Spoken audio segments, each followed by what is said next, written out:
उधर की विधानसभा में, इस चुनावी सभा में जब मैं अपनी बात को शुरू कर रहा हूं तो सर्वप्रथम मैं सभी धर्मों में जन्मे सभी संतों, गुरुओं और महान पुरुषों को नमन करता हूं। उनमें भी राजपिता ज्योतिबा फूले, छत्रपति साहू जी महाराज, डॉक्टर बाबा साहब अम्बेडकर, संत राम बीए प्रजापति, बाबू जगदेव प्रसाद कुशवाहा, जननायक कपूरी ठाकुर, महामना रामस्वरूप वर्मा, चौधरी चरण सिंह जी, कोतवाल धन सिंह गुर्जर जी और मान्यवर दीना भाना वाल्मीकि साहब के साथ साथ हमारे राष्ट्रीय गुरु मान्यवर साहब श्री काशीराम जी को भी नमन करता हूं। और आज इस सभा में उपस्थित उधर की विधानसभा की महान जनता का जो बहुत बड़ी संख्या में यहाँ उपस्थित हुई है, मैं दोनों हाथ जोड़ के बहुत बहुत धन्यवाद करता हूं। बहुत जबरदस्त गर्मी है और ट्रेन छोटा पड़ गया है। मैं नौजवान साथियों का उनके जोश का दिल की गहराइयों से धन्यवाद देता हूं। गर्मी बहुत है, लेकिन ये गर्मी भी नौजवानों के जोश को कम नहीं कर पा रही है। साथ साथ बहुत बड़े पैमाने पर यहाँ उपस्थित मातृशक्ति बहनों, माओं का भी मैं जो सभा के चारों तरफ जगह जगह पर बैठी हैं, मैं उनका भी बहुत बहुत धन्यवाद करता हूं। इस मंच पर उपस्थित आजाद समाज पार्टी, भीम आर्मी के सभी सम्मानित नेताओं का, यहाँ इस चुनावी सभा में कार्य कर रहे सभी नेताओं कार्यकर्ताओं का, विधानसभा के प्रभारियों का, जिले संगठन बूथ सेक्टर के समाज स्वाभिमानी नेताओं का, प्रदेश के अध्यक्ष जी का, उनकी टीम का मैं दिल की गहराइयों से बहुत बहुत धन्यवाद करता हूं।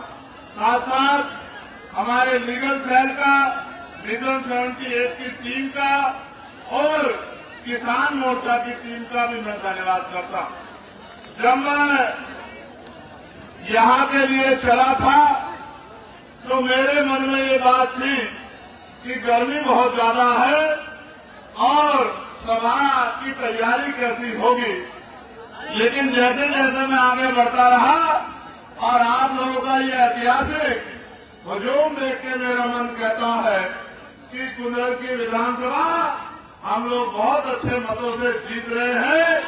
इसके लिए मैं आपको अभी से बधाई देता हूं।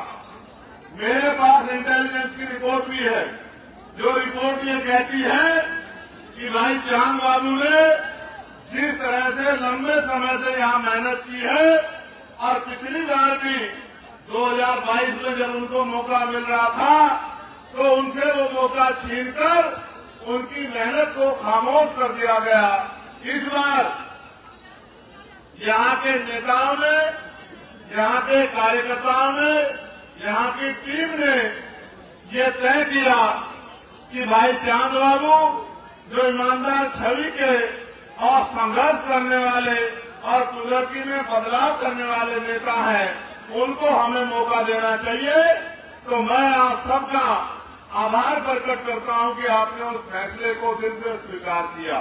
साथ साथ जिन साथियों को मौका नहीं मिला है, हमारे जोकर साहब, मस्तूर भाई और तमाम साथी, मैं उनसे भी कहना चाहता हूं कि उनको ज्यादा मेहनत करनी है कि उनकी मेहनत को देखकर पार्टी ये फैसला ले कि अगली बार आने वाले विधानसभा चुनाव में उनको भी कहीं ना कहीं मौका देके आगे बढ़ने का, आपकी सेवा करने का अवसर प्रदान किया जाए।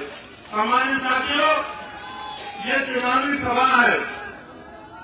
सबसे पहले तो चुनाव पे हम लोग बात करेंगे कि चुनाव क्यों होते हैं।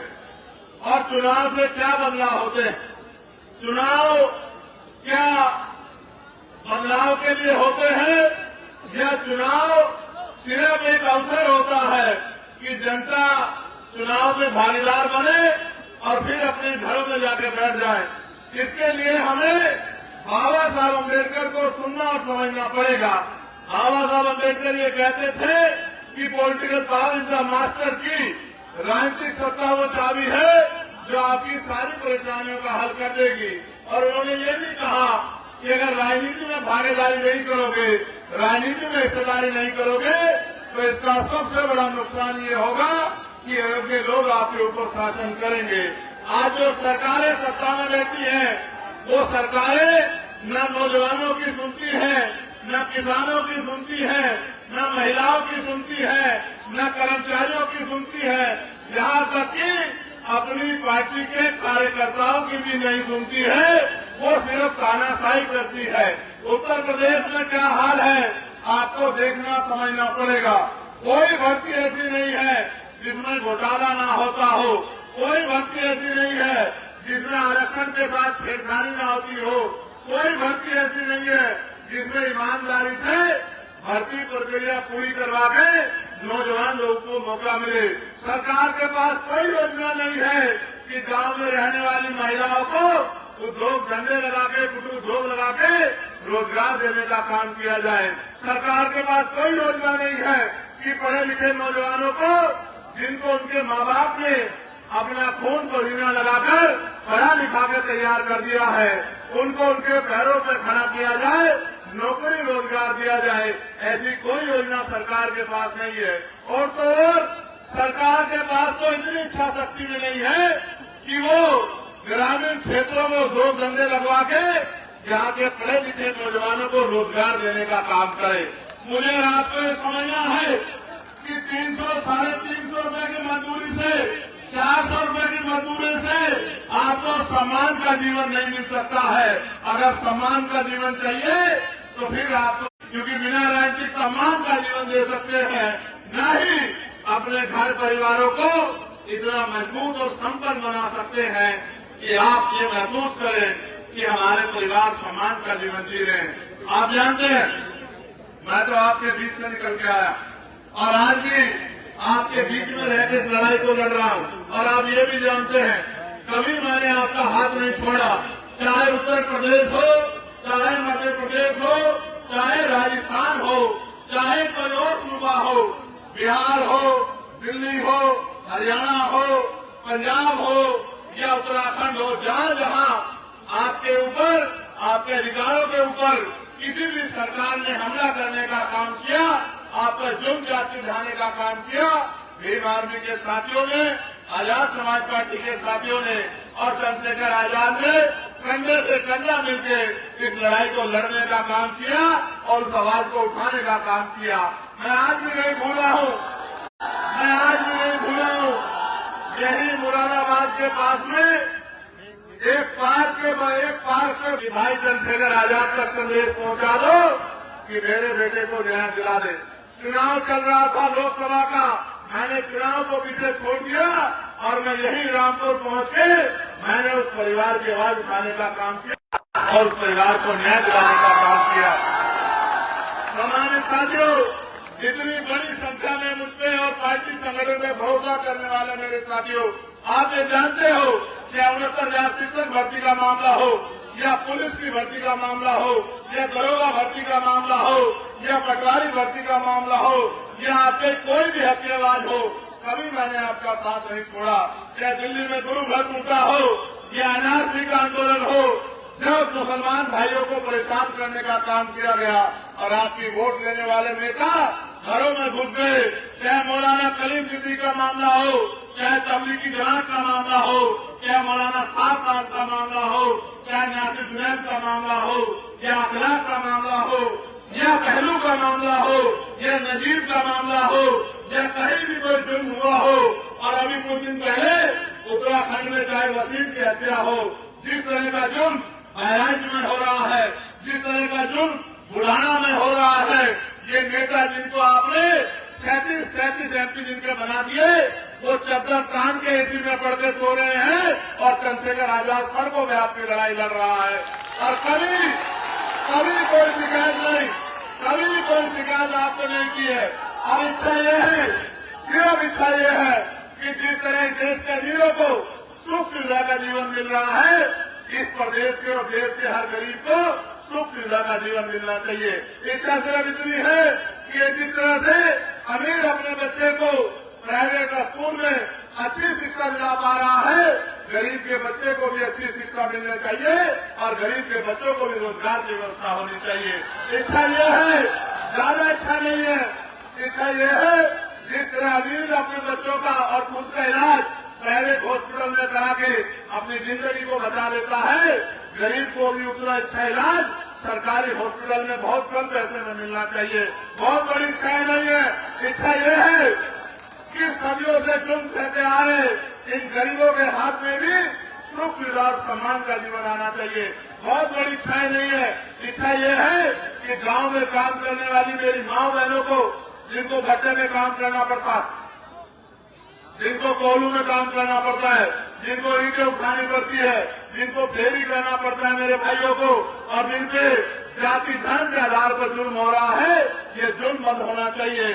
जिस तरह से आरक्षण को खत्म करने का प्रयास भारतीय जनता पार्टी की सरकार दलित पिछड़े वर्ग के लोगों कर रही है, ये आरक्षण के साथ छेड़खानी बंद होनी चाहिए। मैंने तो पार्लियामेंट में मांग उठाई थी, आपने सुना भी होगा कि अब समय आ गया है कि निजी क्षेत्रों में SC, ST, OBC के लोगों के लिए आरक्षण की व्यवस्था होनी चाहिए। ये पाल, प्रजापति, कश्यप, सैनी, मौर्य, साकेत, कुशवा, बिंद, राजभर, केवट, मल्ला, जाट, गुर्जर, तमाम जातियों के लोग जो पिछड़े वर्ग में आते हैं, जिनके पढ़े लिखे बच्चे बेरोजगार घूम रहे हैं, इनको संख्या के आधार पर आरक्षण मिलना चाहिए। और जो शेड्यूल कास्ट की जातियां हैं, इनको भी संख्या के आधार पर आरक्षण मिलना चाहिए। और सभी का जाति धर्म से ऊपर उठ के सभी का सम्मान होना चाहिए। जिस तरह का जुल्म आज बहन बेटियों पे हो रहा है, मेरी प्यारी प्यारी बच्चियां खड़ी है, डर लगता है कि कोई गुंडा किसी बहन को अपमानित न कर दे। और अपमानित करने वाले लोगों को ये भाजपा की सरकार के लोग संरक्षण देने का काम करते हैं। ईमानदार पुलिस कर्मियों को डराने का, दबाने का काम करते हैं। कानून व्यवस्था को चौकट करने का काम, कानून व्यवस्था को दम तोड़ देने का काम कराते हैं। ये जुल्म जाति बंद होनी चाहिए। बहन बेटियों का सम्मान होना चाहिए। बहन बेटियों को नौकरी रोजगार मिलना चाहिए। और धर्म के नाम पे जो हिंसा हो रही है, जिस तरह से अन्य धर्मों के महापुरुषों को, पीर को, पैगंबरों को, जिस तरह से गुरुओं को अपमानित किया जा रहा है, उनके खिलाफ हिंसा का माहौल बनाया जा रहा है, उनके खिलाफ अपमानजनक टिप्पणी की जा रही है और देश को अस्थिर किया करने का प्रयास किया जा रहा है। ये जुल्म जाति में बंद होनी चाहिए। चाहे अपमान धर्म के आधार पर हो या जाति के आधार पर, ये सब बंद होना चाहिए। और मेरी इस बात को आप कान खोलकर सुन लो, ये सत्ता बदलती रहेंगी, आती जाती रहेंगी। 75 साल से आप देख रहे हैं, सत्ता आती है, वादे करती है, चली जाती है। उत्तर प्रदेश की भाजपा सरकार ने 2022 में वादा किया था कि अगर हमारी सरकार बनी तो हम किसानों का बिजली का बिल माफ करेंगे। हमारी सरकार बनी तो बहुत कम दामों में बिजली की व्यवस्था करेंगे। हमारी सरकार बनी तो 500 रुपये में सिलेंडर देंगे। हमारी सरकार बनी तो नौजवानों को भत्ता देंगे। बताओ मेरे नौजवान साथियों, भत्ता मिलता है क्या? नौकरी मिलती है क्या? रोजगार मिलता है क्या? और तो और रोजगार की आवाज उठाने जाओगे तो लाठियों से पीटने का काम करवाया जाएगा। अपनी हक की आवाज उठाने जाओगे तो जेल में बंद करने का काम किया जाएगा। और छोटे छोटे चुनाव में, गन्ना सोसाइटी के चुनाव में इन्होंने किसानों के पर्चे भरवा दिए, किसानों पर जुल्म किया। और मुझे तो पीड़ा इस बात की है कि जिन पर जुल्म हो रहा है वो चुप्पी थाम कर बैठे हैं। अब वक्त आ गया है कि गुलामी की बेड़ियां काट दो। अब वक्त आ गया है कि एकजुट होकर अपनी ताकत बना लो। अब वक्त आ गया है कि अपने अधिकारों की लड़ाई को लड़ो। अब वक्त आ गया है कि अपनी वोट से और वोट की चोट से अपने ऊपर हुए के जुल्म का हिसाब दो। नौजवान साथियों, आप ये जानते हैं, ये नीला पट्टा ये आत्मसम्मान का स्वरूप है। ये नीला पट्टा समानता का स्वरूप है। ये नीला पट्टा बाबा साहब अम्बेडकर का रूप है। इस नीले पट्टे वालों को तय करना होगा कि संविधान विरोधी ताकतों को जमींदोजी हमें करना पड़ेगा, इनको धूल चटानी पड़ेगी और अपने हाथ में रांची व्यवस्था लेनी पड़ेगी। आज पुलिस के साथी यहाँ ड्यूटी कर रहे हैं, मैं इनके लिए भी चिंता करता हूँ। मैंने इनके लिए भी पार्लियामेंट में मांग उठाई कि इनको 8 घंटे की ड्यूटी इनको मिलनी चाहिए और सप्ताह में 1 दिन छुट्टी इनको मिलनी चाहिए। और बॉर्डर स्कीम से जो है जिस तरह से इनको परिवारों से दूर रहना पड़ता है, तो बॉर्डर स्कीम भी खत्म होनी चाहिए। ये सरकार तो नहीं करेगी, लेकिन मैं पुलिस के साथियों को कहना चाहता हूं कि आप चिंता मत करो, हमारे लोग मेहनत कर रहे हैं और आने वाला कल हमारा होगा, इन कमजोरों का होगा, गरीबों का होगा। आप देखना, आपकी मांगों को भी पूरा करने का काम हम लोग करें। चाहे आशा बहने हो, आंगनबाड़ी बहने हो, भोजन माता हो, हमारे होमगार्ड के साथी हो, पीआरडी के साथी हो, ग्राम रोजगार सेवक हो, सबके वेतन वृद्धि की मांग मैंने पार्लियामेंट में उठाने का काम किया। और जो जुल्म हो रहा है, चाहे किसानों पे या पहलवान बेटियों पे, सबकी लड़ाई लड़ने का काम किया। लेकिन आज जिस तरह से दिल्ली में खड़े होकर मैं आपके मुद्दों के लिए, आपके हकों के लिए लड़ रहा हूं, असेंबली में एक आदमी मेरे पास नहीं है कि वो इस तरह से लखनऊ में मुख्यमंत्री से हाथ मिला के आपकी लड़ाई लड़ने का काम करे, आपके लिए सवाल करने का काम करे, मुख्यमंत्री जवाब मांगने का काम करे। बुजुर्गी के मेरे साथियों, आप नहीं चाहते कि हमारी ताकत और बढ़नी चाहिए? बताओ, चाहते नहीं चाहते हो? ये आपके हाथ में है। अगर आपने ठान लिया और जिस तरह से हमेशा मेरी एक आवाज पे आपने खड़े होकर ताकत देने का काम किया है, मैं आपको वचन देकर कहता हूं, इन जुल्म करने वालों को भागने की जगह भी नहीं मिलेगी। मेरी बात को आप याद रखना। आज जो जुल्म कर रहे हैं, ये पिंजरों में जाकर बैठ जाएंगे। आज जो गरीबों की खाल घेर रहे हैं, ये अपनी खाल की रक्षा करते घूमेंगे। अगर आपने समझदारी दिखा दी, ये जो नौजवान यहाँ खड़ा है, मैं इनको कहना चाहता हूँ, जाओ यहाँ से, निकलो सभा से और गली गली जाके लोगों को जोड़ने का काम करो, लोगों को साथ लाने का काम करो, भाईचारा बनाने का काम करो। इस देश की एक ही पहचान है, वो हमारी एकता है। उस एकता को मजबूत करने का काम करो, गरीबों का सहारा बनो, कमजोरों की आवाज बनो, मजलूमों के साथी बनो और एकजुट होकर इस नाइंसाफी के खिलाफ जंग को मजबूत करो। जब मुझे मौका मिला, मैंने पार्लियामेंट में सबसे ज्यादा मौकों पे हर हक की आवाज को उठाने का काम किया। लेकिन कभी कभी तकलीफ होती है कि असेंबली में जिस तरह से उत्तर प्रदेश में कानून बन रहे, चाहे नजूल का कानून बना दिया हो लोगों की जमीन हटने के लिए, और एक और उत्तर प्रदेश में एक और बात चल रही है कि उत्तर प्रदेश की सरकार कानून को नहीं मानती, उत्तर प्रदेश की सरकार संविधान को नहीं मानती, उत्तर प्रदेश की सरकार बुलडोजर से न्याय करती है। मैं आपको विश्वास दिलाता हूं कि जिन घरों में बुलडोजर चलाया गया है, ताकत बनने दो, इन सब घरों को इससे भी मजबूत बना के देने का काम हम लोग करेंगे। इनको बुलडोजर चलाने का काम किया गया है।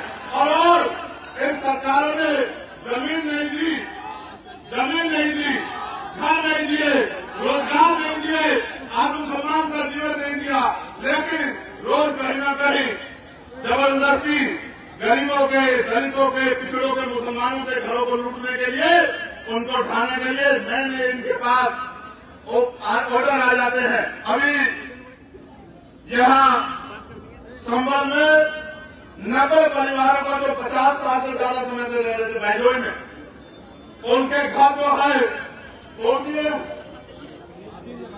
सील लगा दिए। आप ये बताओ, सरकार गरीबों को घर देती है, गरीबों के घर तोड़ती है? बताओ।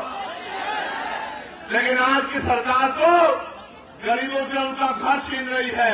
इसका मतलब ये सरकार गरीबों की सरकार नहीं है, ये पैसे वालों की सरकार है। इन पैसे वालों की सरकार से कुंडे बंद करने का समय आ गया है और आपका मौका है, औरों को नहीं मिला। उत्तर प्रदेश के बहुत सारे लोगों को ये मौका 2027 में मिलेगा, लेकिन आपको ये मौका 2024 में मिल गया है।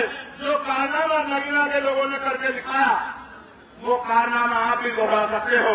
नगीना में मुझे हराने के लिए इन्होंने एडी चोटी का जोर लगा लिया, चाहे एनडीए अलायंस के लोग हो या इंडिया अलायंस के लोग हो, सब लोगों ने पूरी ताकत लगाई। क्यों? वो बीजेपी से नहीं लड़ेंगे, वो लड़ रहे थे चंद्रशेखर आजाद से, क्योंकि वो जानते हैं कि जो चंद्रशेखर आजाद 1 साल पहले कुछ भी नहीं था, तब भी अपने साथियों के साथ जुर्म को रोकने के लिए मैदान में रहता था, सड़कों में रहता था। अगर वो ताकत में चला गया तो न कोई जुर्म कर पाएगा, न कोई गरीब डरेगा, न किसी को डरा के वोट लिया जाएगा। इसलिए जानबूझ के मुझे रोकने के लिए जोर लगाया। मैं इस मंच के माध्यम से नगीना के साथियों का धन्यवाद करता हूं और नगीना जाकर मेहनत करने वाले हर एक शख्स का धन्यवाद करता हूं। और जो वादा विश्वास उन्होंने मुझ में दिखाया था, मैं वचन देता हूं मेरे खून का एक कतरा हमेशा उनके लिए समर्पित रहेगा और जब तक मैं जीऊंगा उनकी लड़ाई को मैं हर कदम में लड़ने का काम करूंगा, उनकी ताकत बनाने का काम करूंगा। मैं आपको भी कहता हूं, यहाँ बड़े बड़े नेता आएंगे, बड़े बड़े कुर्ते वाले आएंगे, बहुत बड़े बड़े नाम वाले आएंगे और वो सब आपको ये कहेंगे कि भाई ऐसा मत करो, वैसा मत करो। लेकिन आप बताओ, क्या इस एक सीट से उत्तर प्रदेश की सरकार बदल जाएगी? क्या इस एक सीट से उत्तर प्रदेश की सरकार बन जाएगी? न बन सकती, न गिर सकती। लेकिन एक काम जरूर होगा, जो लोग आपको अपना गुलाम समझते हैं उनको ये सबक जरूर लग जाएगा कि अगर इनसे वोट लोगे और इनका काम नहीं करोगे तो ये अपना फैसला भी बदल सकते हैं, ये किसी और को भी ताकत दे सकते हैं। मैं तो आपसे कह रहा हूं, आपको वोट डालनी है, मेरी 2 बातों पे गौर कर लो। पहली है कि ये मत सोचो कि चांद बाबू लड़ रहा है, ये सोचो कि हम खुद चुनाव लड़ रहे हैं। ये सोचो कि हम खुद चुनाव लड़ रहे हैं और इसलिए लड़ रहे हैं कि हमें ताकत चाहिए इन गरीबों के आंसू पूछने के लिए, इनमें होने वाले जुल्म को रोकने के लिए, अपने भाइयों को रोजगार देने के लिए, अपने टूटे हुए कच्चे मकानों को पक्के बनाने के लिए और अपनी हिस्सेदारी के लिए। इस बात को सोच के मैदान में उतरो। हम बाबा साहब के सिपाही हैं। बाबा साहब ने कहा था कि ये वोट हमारा हथियार है और हथियार का प्रयोग समझदारी से करना चाहिए। अगर हथियार का प्रयोग समझदारी से नहीं किया तो आपको नुकसान होता है। 2 धारी तलवार है। अगर आपने जिम्मेदारी से, समझदारी से मेहनत करके वोट दी तो आज चांद बाबू जीतेंगे और आपकी ताकत बनेगी। और गलती से आपने किसी और को वोट दी तो वो जीते हारे, लेकिन आपकी ताकत नहीं बनेगी। क्योंकि आपसे जब जुल्म होता है तो कोई आता है आपके गली में, आपके घर में पूछने के लिए कि क्या हाल बताओ। आज जो जुल्म हो रहा है तो पूछने आता है क्या? तो जब आज नहीं आता तो कल क्या आएगा? इसलिए मैं आपसे कहना चाहता हूं, आज से आपको 17-18 दिन बचे। आपको खुद से योद्धा बनके, बहादुर साथी बनके मैदान में आना है और घर घर जाके लोगों को जागरूक करना है। एक एक वोट को तैयार करना है और 13 तारीख को जब वोट पड़ेगा, एक एक वोट को बूथ तक पहुंचाना है और साबित करना है कि आपका मुकाबला कोई भाजपा कर नहीं सकती। आपका मुकाबला अगर कर सकते हो तो आप, और आप अगर आपको कोई रोक सकते हो तो आप अगर ठान लोगे तो आपको कोई नहीं रोक सकता। इसलिए मैं आपसे कहना चाहता हूं कि अभी से कमर कस लो और जो परिवार बेघर करने की तैयारी संभल में की जा रही है, कल हमारी टीम उन परिवारों से मिलने जाएगी और अगर उनके साथ जुल्म करने का काम किया सरकार ने तो इस सरकार की ईंट से ईंट बजाने का काम हम लोग करेंगे। हम लोग कैंप में नहीं बैठेंगे।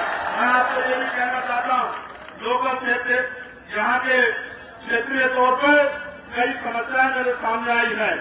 रामगंगा नदी बरसात में ओवरफ्लो होने के कारण किसानों की फसलों को नुकसान होता है हर वक्त और उनको मुआवजा भी नहीं मिलता। मैं आपको विश्वास दिलाता हूँ कि इस बार रामगंगा नदी ओवरफ्लो नहीं होगी और न ही वो किसानों की फसलों को नुकसान करेगी। आप अपने वोट का फैसला आजाद समाज पार्टी के पक्ष में रखना। अधिकारियों को वहां ले जाके उस परेशानी को हल करने का काम चंद्रशेखर आजाद कराएगा, ये मैं आपको विश्वास दिलाता हूं।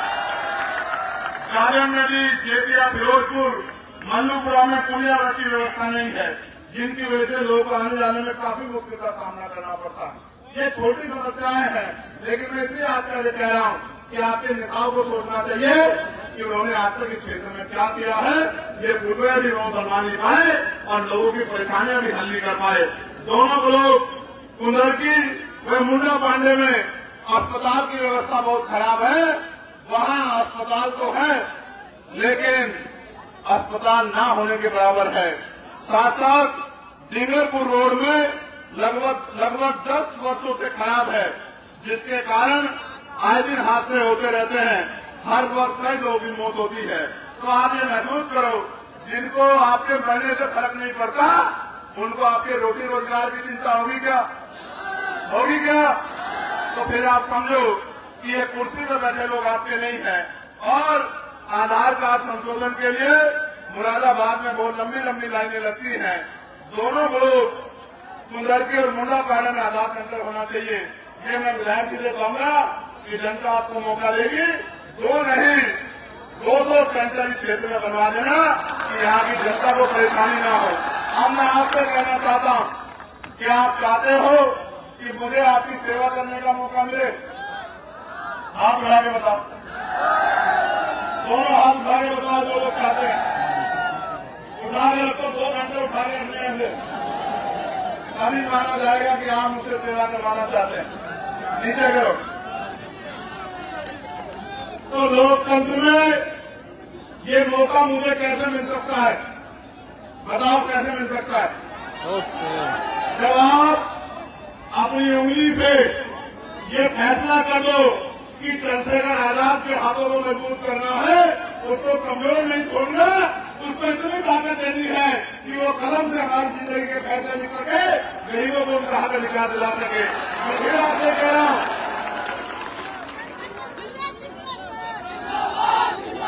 मेरी तरफ गौर से देखो, मेरी तरफ गौर से देखो, बताओ तुम में और मुझ में कुछ अलग अलग है क्या? तुम और मैं एक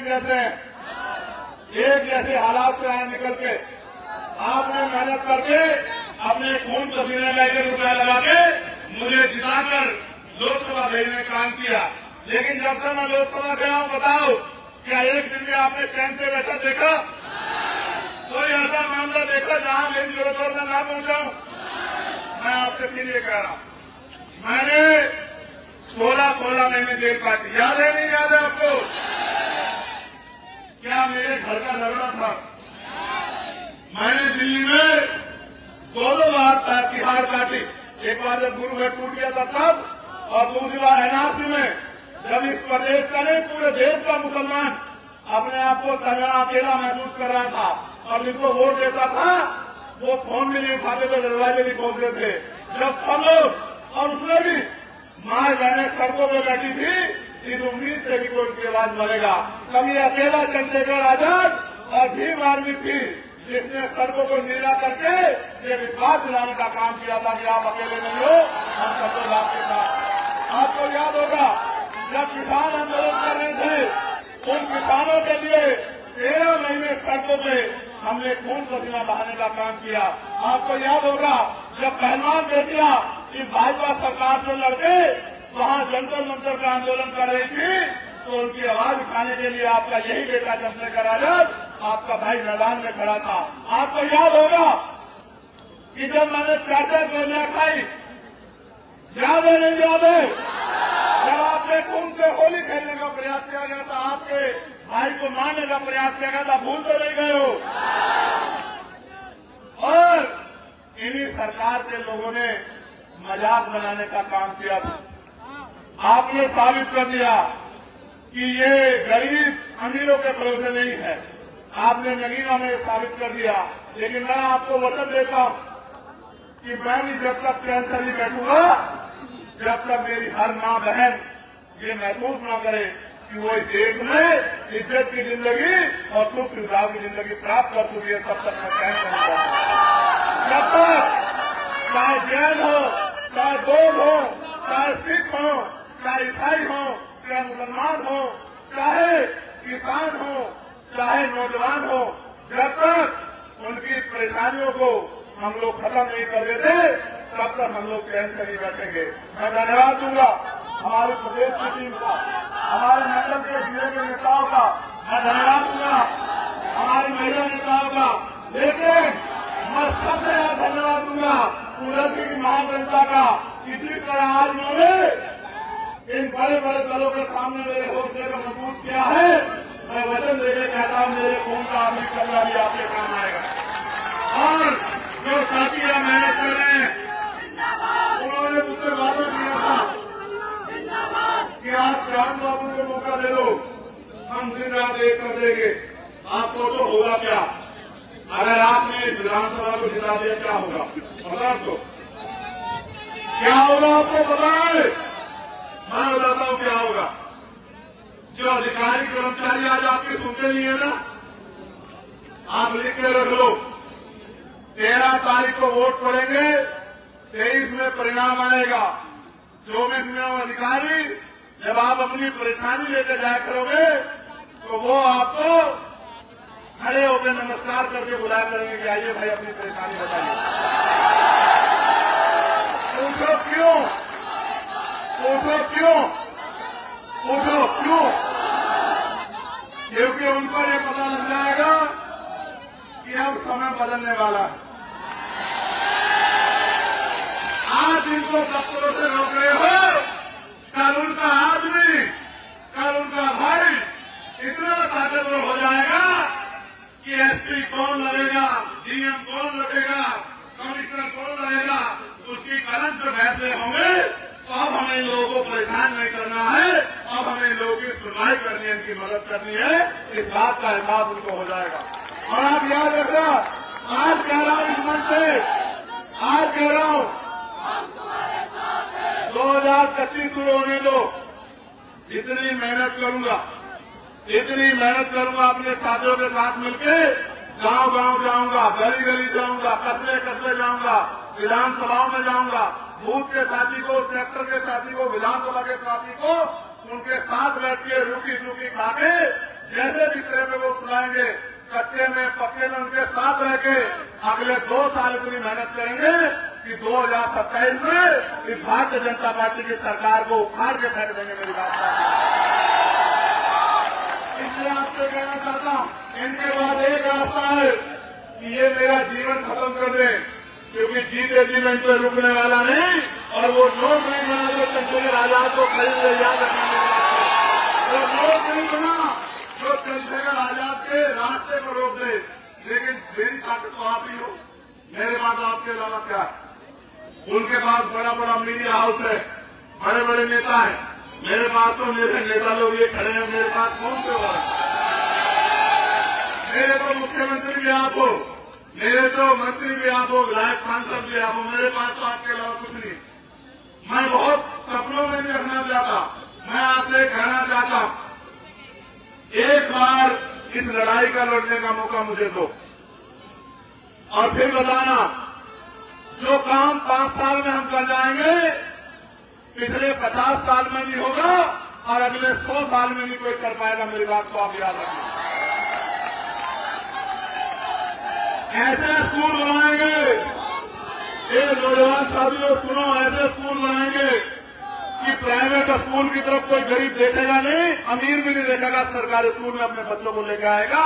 ऐसे स्कूल बना के दिखाएंगे, ऐसे हॉस्पिटल बना के दिखाएंगे कि प्राइवेट की तरफ कोई भागेगा नहीं, सरकारी अस्पताल में लोग अपना इलाज कराने आएंगे और तो प्राइवेट हॉस्पिटल का डॉक्टर भी सरकारी अस्पताल में इलाज कराने आएगा।